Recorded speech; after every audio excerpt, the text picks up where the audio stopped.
इस वृक्ष में यह खोह कैसा?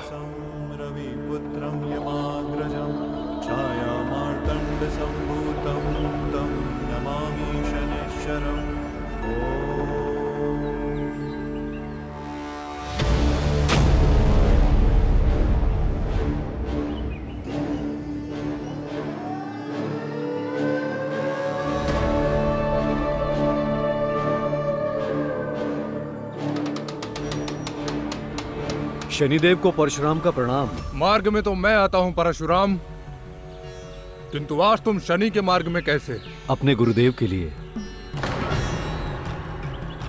ओह, तो अब समझा। प्रभु महादेव इस वृक्ष के खोह में है। हाँ, परंतु मैं आपको उनके ऊपर आपकी वक्र दृष्टि नहीं डालने दूंगा। मुझे मेरा कार्य करने दो परशुराम, हट जाओ मेरे मार्ग से। यदि आप चाहते ही हैं तो अपनी वक्र दृष्टि मुझ पर डाल दीजिए, परंतु महादेव पर नहीं। शनि अपने मन से कुछ नहीं करता परशुराम, सब सृष्टि चक्र से बंधा हुआ है। जब तक ग्रहों का योग नहीं बनता तब तक शनि किसी पर भी दृष्टिपात नहीं करता। परशुराम, इसलिए मेरे मार्ग से हट जाओ। तो क्या आप अपने ही गुरु पर अपनी वक्र दृष्टि डालिएगा? मेरे गुरु महादेव ने मुझे धर्म पथ पर चलना और सदा निष्पक्ष रहते हुए कर्तव्य निर्वहन करना सिखाया है। मैं उनकी आज्ञा की अवहेलना नहीं कर सकता। और मैं माता आदिशक्ति की आज्ञा की अवहेलना नहीं कर सकता। मैंने उन्हें वचन दिया है और आप जानते ही हैं कि परशुराम का वचन कभी खाली नहीं जाता। परशुराम, तो फिर तत्पर हो जाओ मुझसे युद्ध करने के लिए, क्योंकि तुम्हें तुम्हारा वचन निभाना है और मुझे भी मेरा धर्म निभाना है। यदि ऐसा है शनिदेव, तो मैं भी आपसे युद्ध करने के लिए सज्ज हूं।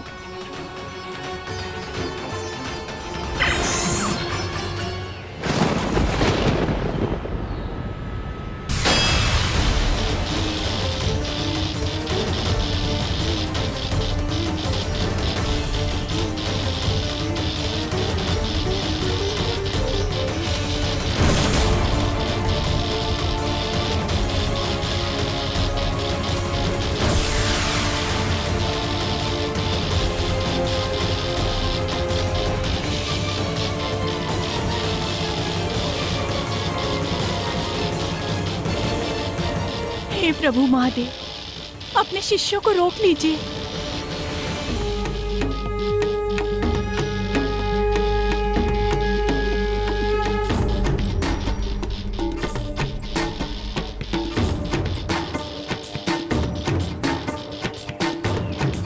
ठहरो।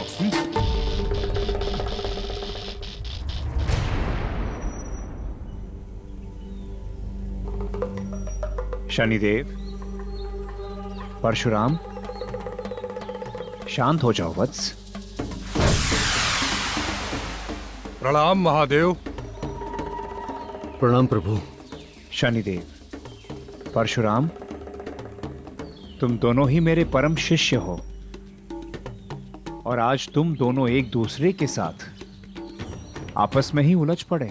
प्रभु, मुझे क्षमा कर दीजिए, किंतु मैं आरंभ से ही दुविधा में था और अब भी इसी दुविधा में हूँ कि अपने गुरु पर ही कैसे अपनी वक्र दृष्टि डालूं। इसकी कोई आवश्यकता नहीं है शनिदेव, आप अपना धर्म निभा चुके हैं। किंतु वो कैसे प्रभु? आपके ही शनि दोष के कारण मैं पीपल वृक्ष की कोह में शरण लेने के लिए विवश हो गया, अन्यथा मैं तो कैलाश पर ही रहता हूं। परशुराम, अच्छा हुआ कि तुम सूर्यास्त के पहले मेरे सम्मुख आ पहुंचे। मुझे क्षमा कर दो परशुराम।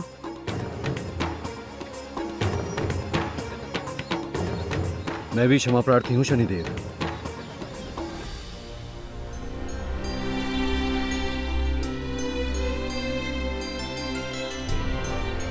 हे पीपल वृक्ष, आपने मेरे गुरुदेव को इतने समय तक आश्रय दिया, इसलिए वरदान स्वरूप आज के बाद मैं आप पर भी वास करूंगा।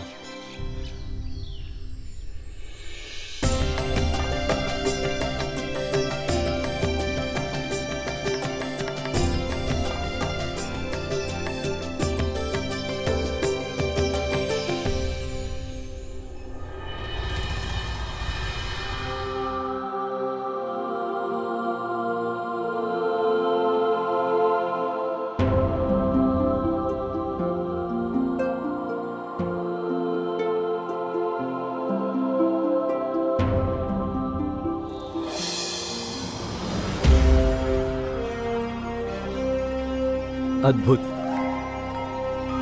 कितना मनोरम है यहाँ का दृश्य।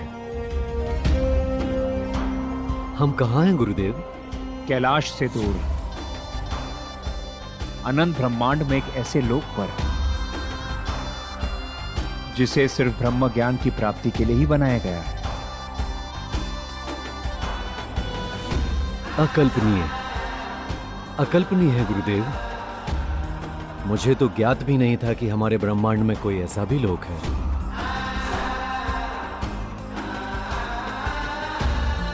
आओ वत्स।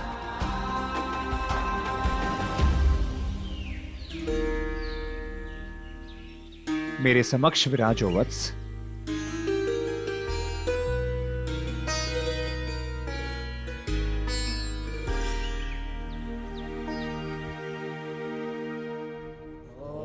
ओम नमः शिवाय। ओम नमः शिवाय। ओम नमः शिवाय। ओम नमः शिवाय। परशुराम, अपने बाई हथेली को अपने दाहिने हथेली के नीचे रखकर उसे आगे करो।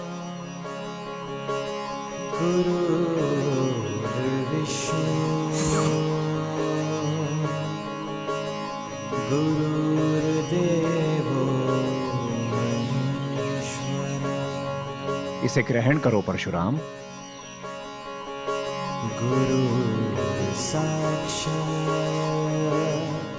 ब्रह्म ज्ञान प्राप्त करने से पूर्व ब्रह्मा ने देवी महाशक्ति का मनन करना आवश्यक है परशुराम। ओम भूर्भुवस्वः तत्सवितुर्वरेण्यं भर्गो देवस्य धीमहि धियो यो न प्रचोदयात्।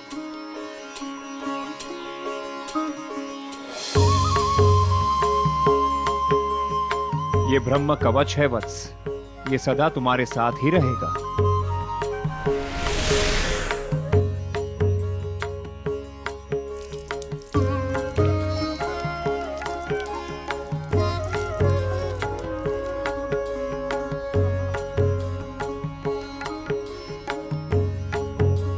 ओम नमः शिवाय। किसी भी विद्या को आत्मसात करने के लिए मनुष्य के देह के सातों चक्रों का जागृत होना आवश्यक है वत्स, और वो केवल योग के द्वारा ही हो सकता है। किंतु योग के भी कई चरण होते हैं। कृपया बताएं गुरुदेव। योग का सबसे पहला चरण यम है, जिसे नैतिकता का पाठ माना जाता है वत्स। सत्य, अहिंसा, ब्रह्मचर्य, अस्तेय, अपरिग्रह, ये प्रकार है। तुम्हें बारी बारी इन चरणों का ज्ञान प्राप्त कर उन पर महारत पाना होगा वत्स। अपना दाहिना हाथ आगे करो वत्स।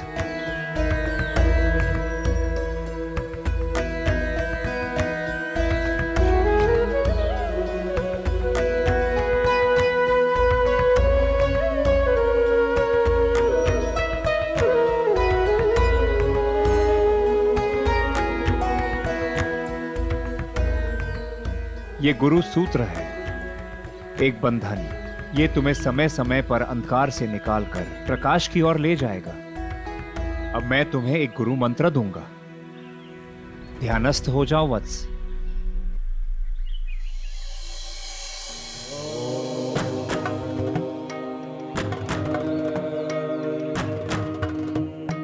प्रभु, ताप कुछ कम हुआ क्या? अरे, ताप तो अभी भी ज्यादा है। प्रभु, मैं अभी जल लेके आया, लेकिन आप मेरी कटार पर दृष्टि रखिएगा। मैं अभी जल लेके आया प्रभु, अभी लाया।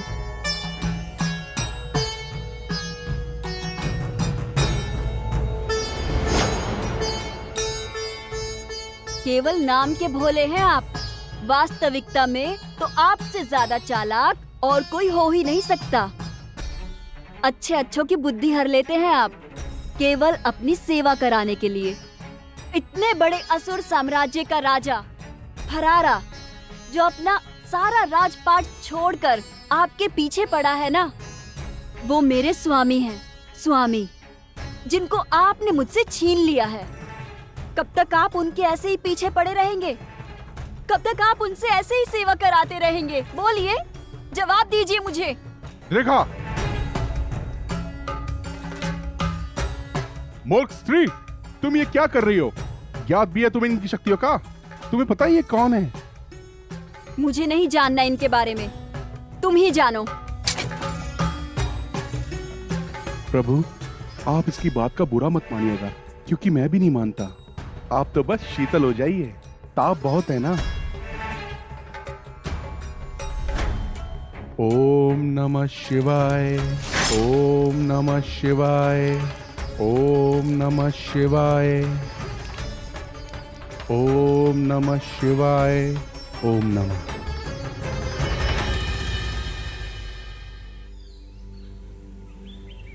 वत्स परशुराम, अब मेरा कैलाश लौटने का समय हो चुका है, किंतु मेरे लौटने तक तुम यही रहोगे और एक कार्य पूर्ण करोगे। कौन सा कार्य गुरुदेव? वो ब्रह्म सरोवर है परशुराम, जिनमें कमल पुष्प खिलते हैं। उन 108 कमल पुष्प की एक माला बनानी है तुम्हें, और ये माला पूर्ण होने के पश्चात ही मुझे स्मरण करना वत्स, उससे पूर्व नहीं। जैसी आपकी आज्ञा गुरुदेव।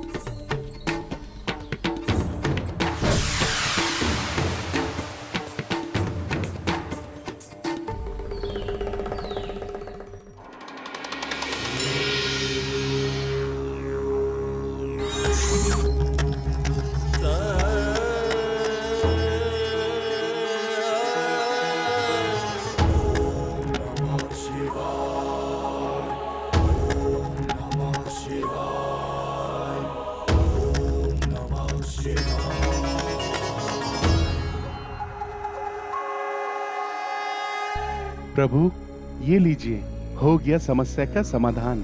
पर आप ये बताइए कि आप खाने में क्या खाना चाहेंगे? मुझे ज्ञात है, आज भी आप कुछ नहीं कहेंगे। चलिए, मेरे कान में ही कह दीजिए।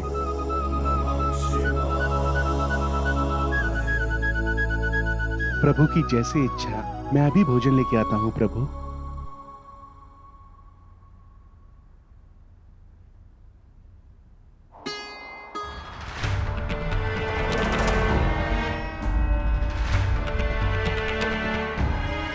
महादेव के ऊपर ये छांव कैसी?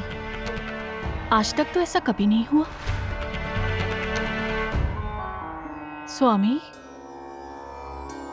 आप आ गए? हाँ देवी। और परशुराम, वो कहाँ रह गए? परशुराम सिद्धलोक में किसी कार्य को पूर्ण करने में लगा हुआ है देवी, किंतु शीघ्र ही उससे पुनः भेंट होगी हमारी।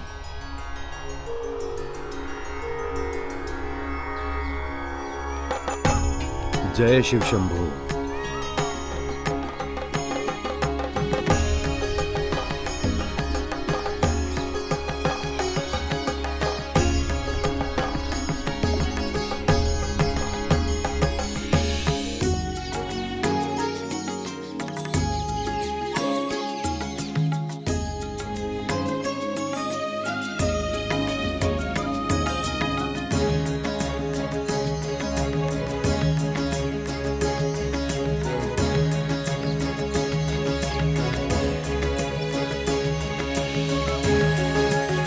एक 107।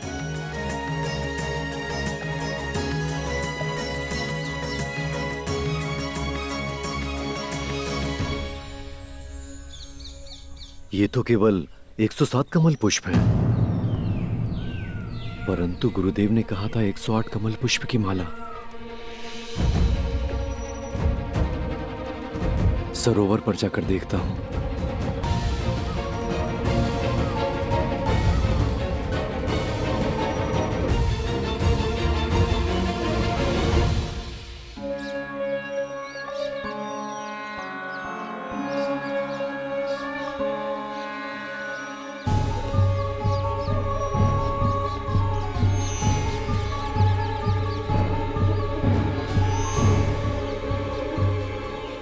प्रणाम ऋषिवर।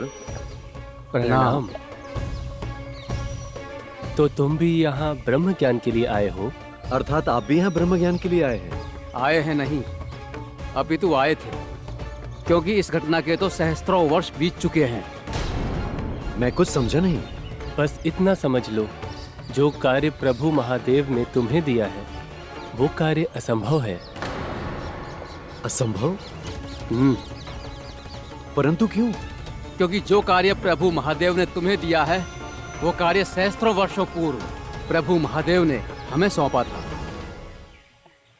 ये देखो।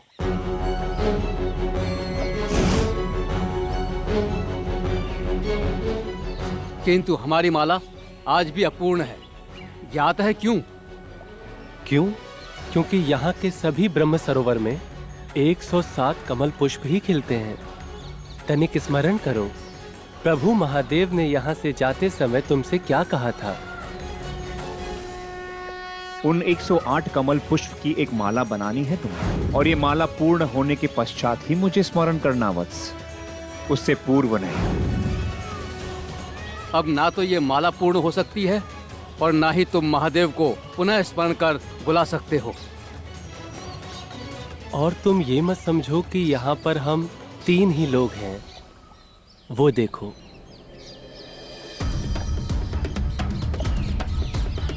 ये लोग भी इधर ब्रह्म ज्ञानी बनने के लिए ही आए थे।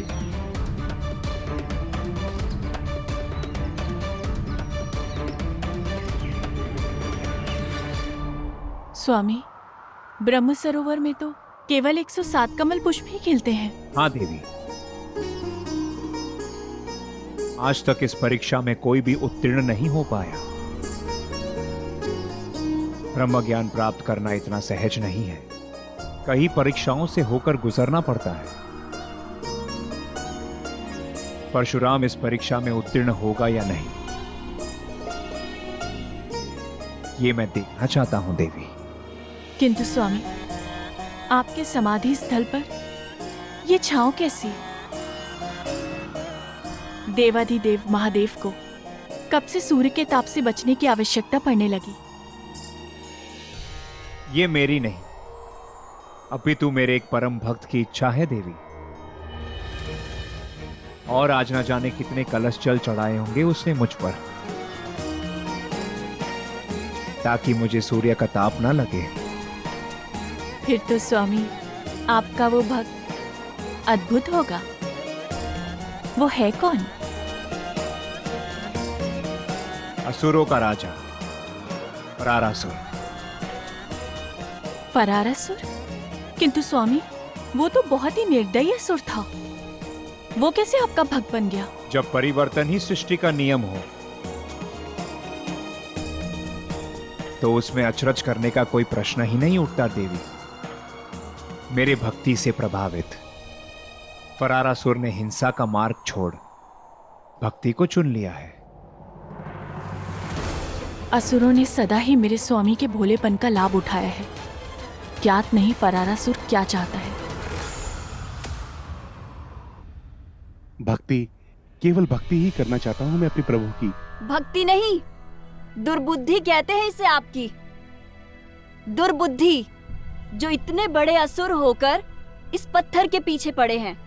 स्वयं तो कष्ट में रहते ही हो और मुझे भी रखते हो। दशा देखी है मेरी, असुरों की रानी से एक दासी बनाकर रख दिया है मुझे। कहाँ हम पहले असुर महल में रहते थे और अब इस छोटी सी कुटिया में रहने पर विवश हो गए हैं। यदि मुझे ऐसा पता होता ना तो मैं कदापि आपसे विवाह नहीं करती। अगर मुझे भी ज्ञात होता ना कि तुमने मुझसे नहीं अपितु मेरे असुर साम्राज्य को देखकर मुझसे विवाह किया है, तो मैं तुम्हारा विवाह अपने द्वारपाल से करवा देता। क्या कहा? मेरा विवाह द्वारपाल से करवाते? पिताश्री!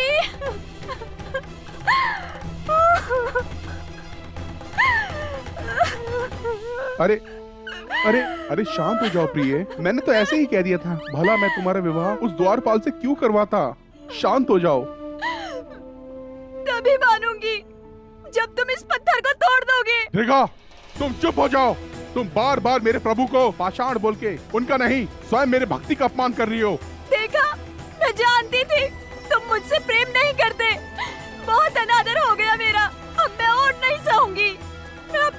नहीं, किंतु अब और नहीं।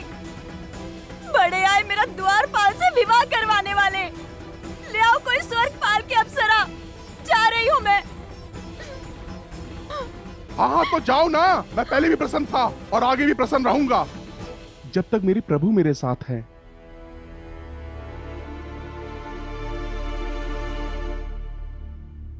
अरे ये तो सच में चली गई।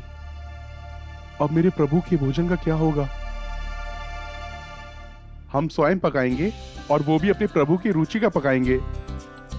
ओम नमः शिवाय, ओम नमः शिवाय।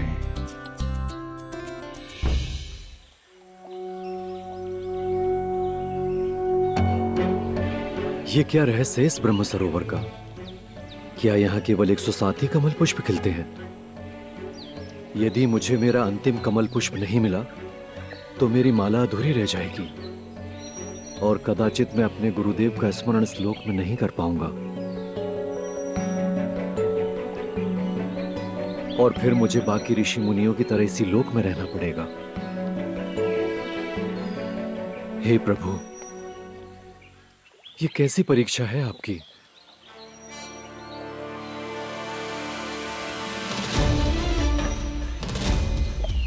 हो न हो इस पहेली का समाधान इसी ब्रह्म सरोवर में है। मुझे मेरे मन मस्तिष्क को एकाग्र करके सोचना होगा।